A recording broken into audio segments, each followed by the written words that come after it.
Hello, it's a Sunday, and in this video I'm hoping to share with you some of the insights and teachings that were gifted to me in my own connection with Archangel Michael, whose influence is apparent over this day.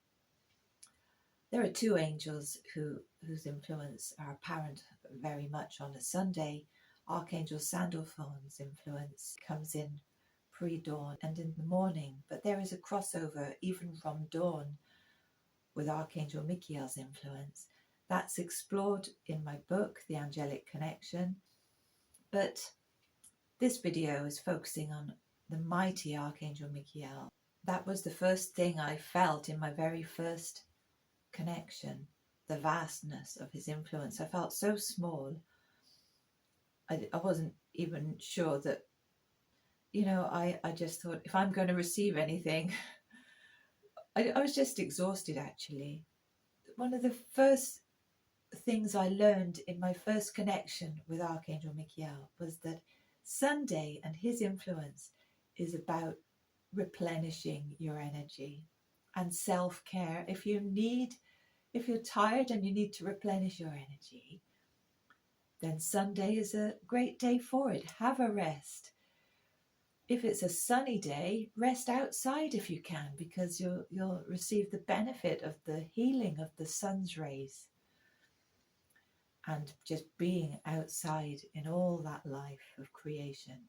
Because outside on a sunny day really is where I felt Archangel Michael's influence in its fullest, I suppose, for my fullest immersion into that energy was more easily achieved outside in the sunshine. So self-care and healing are related to this angel.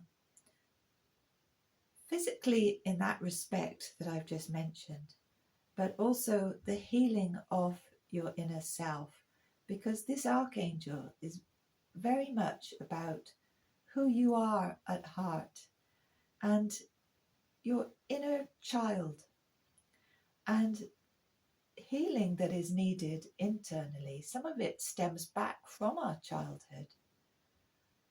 It can take a lifetime to recover, whether they were traumatic experiences or just struggles that we've had in our life, or difficulties in feeling that we can express ourselves or be ourselves, learning who we are. This archangel is a wonderful angel for just encouraging being who you are at heart, the integrity of being yourself in the world. That's a wonderful gift to receive from this angel. Yes, integrity, that's a real key word. And truth and honesty and righteousness. There are many key words. I'll put some on the screen, and there are many in the book and on the back of this calendar, well, areas of influence. But yes, it's a joyful energy on a Sunday. And how lovely to be with children also. I mentioned your inner child and that playful energy. If you have a family or there are children in your vicinity, their natural abundance of joy is so in tune with this energy. So if you can connect with that, perhaps play with them, or just spending time with your family or going out together for the day to the beach, for a walk in nature, in your own garden, just among your own neighbours, because the environments which this energy is very apparent is very much within your local community. I felt that Saturday had been a solitary day of being on my own, and Sunday, how lovely to step out into the garden, and there's a lovely hum of energy that is in the air from the gentle Sunday morning activities of my neighbours. Perhaps someone's chopping wood, perhaps someone's hammering, or there are the children laughing, dogs barking, and just these lovely sounds, very fertile sounds sometimes from just animals, and if you have animals living around you.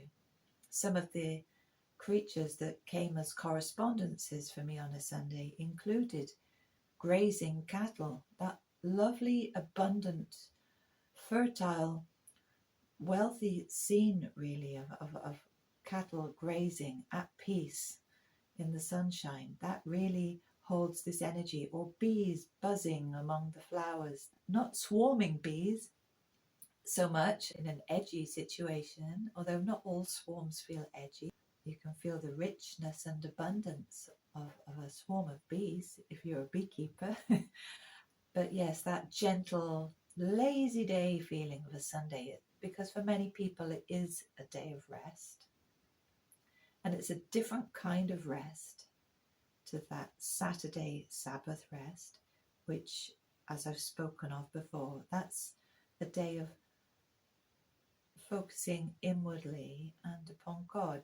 It's not a day of going outside and engaging with your neighbours and working on your garden and going out for the day. But Sunday's energy is the perfect day to go outside, connect with your neighbours, perhaps go for a drive and a walk somewhere, gather with others.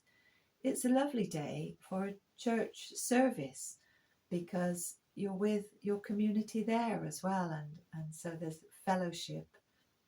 And of course in the church are gathering on a Sunday to honour the risen Christ on a Sunday. And I feel that the Sunday worship is perfect for that, but Saturday still remains the Sabbath, which is that alone time with God for me. Anyway, Sunday in the garden, yes, that's lovely. This whole energy of harvest. And it's connected with the Norse god Frey as well. Frey and Freya, they have a connection with the life force, harvests, the community, kingship. And there is a royal connection with Archangel Michael, and this sense of working the land in whichever way you can do that. If you have an allotment or a garden that you can work on, or a community garden, Sunday is a wonderful day for that. A community garden, how great is that? You're among your community and you're working together in this fertile environment for hopefully an abundant harvest that can feed your community. All that energy is part of Sunday. Very joyful and cheery and yet peaceful and restful. It's a great day to go and catch up with my neighbours. If I've been meaning to, I'll wait until Sunday because it's a good, it holds all that gentle and friendly neighbourly energy. So yes, Sunday's a lovely day for that catching up. In the book I've got under each archangel my findings, and I will have the correspondences shown to me, and then lists. One list is activities and environments.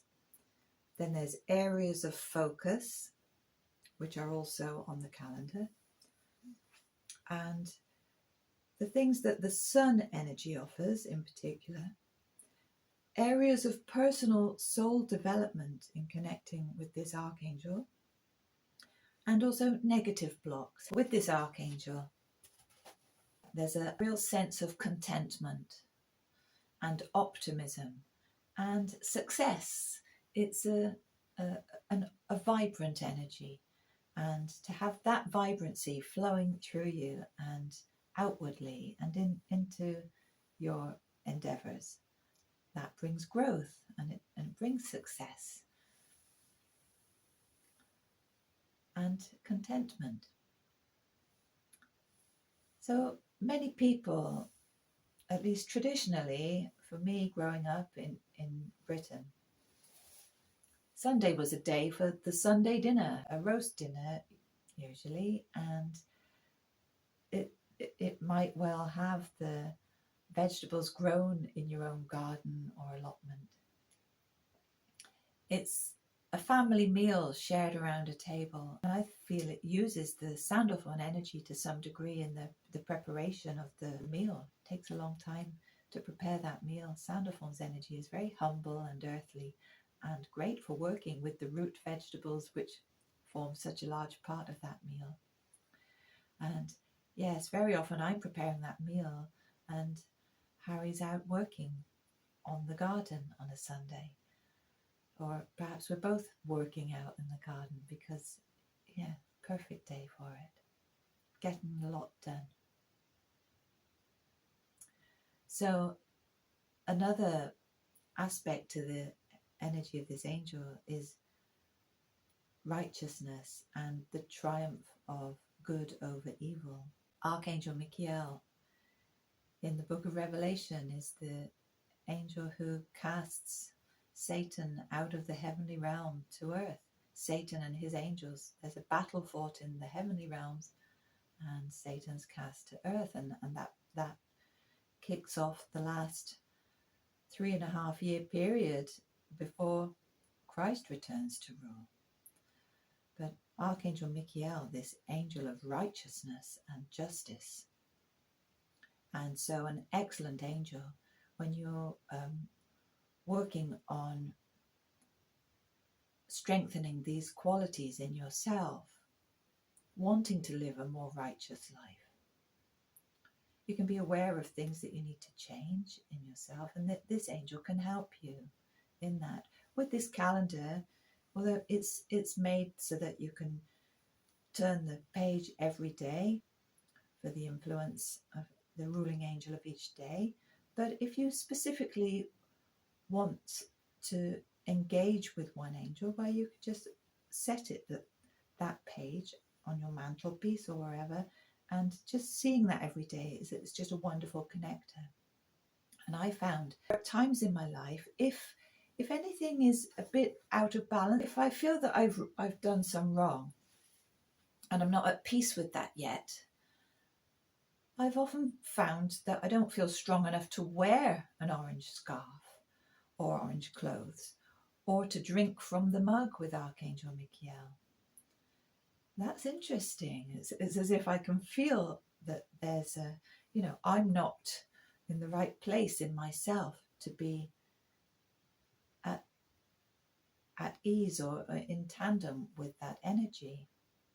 And this is an angel that can help to remind you of the importance of the need to walk righteously in life with integrity. And I've also found that it's been very helpful to me when I've felt in a situation where I felt under attack from someone else, not physically. To finish, I think I'd like to read to you from the book the things that I've written on this in the section with my findings from working with this angel. And it's going back to that inner child and children. Children with their innate honesty, trust, innocence, humility, playfulness, lack of judgment upon others, their interest in the natural world, and their responsiveness to loving kindness shine a light upon similar qualities which may have become clouded within us. In valuing these traits within others, we can rekindle them in ourselves. Then I have some scriptural references reminding us of the importance of the childlike qualities within the eternal kingdom of righteousness. In Matthew 18, verses 3 and 4, unless you are converted and become as little children, you will by no means enter the kingdom of heaven. Therefore, whoever humbles himself as this little child is the greatest in the kingdom of heaven. And then Matthew 18:10, take heed that you do not despise one of these little ones, for I say to you that in heaven their angels always see the face of my Father who is in heaven. Children have an innate purity and a sweetness and an honesty. And if we can rekindle these qualities in ourselves and the joy of playing, the joy of living, I feel that all these are qualities that belong in the heavenly kingdom. But yes, to walk with the integrity of who you are, that's how we can be honest. We're always learning and we're always changing, and all we can be is who we are at this moment in time. So to have the courage to be that person and to have the humility to respect others from their various perspectives, that helps us to engage as a community and to move forward positively. And if we can walk humbly before God in righteousness and in truth and showing loving kindness to one another, then I feel that we too can help express the love of God in this world. Thank you.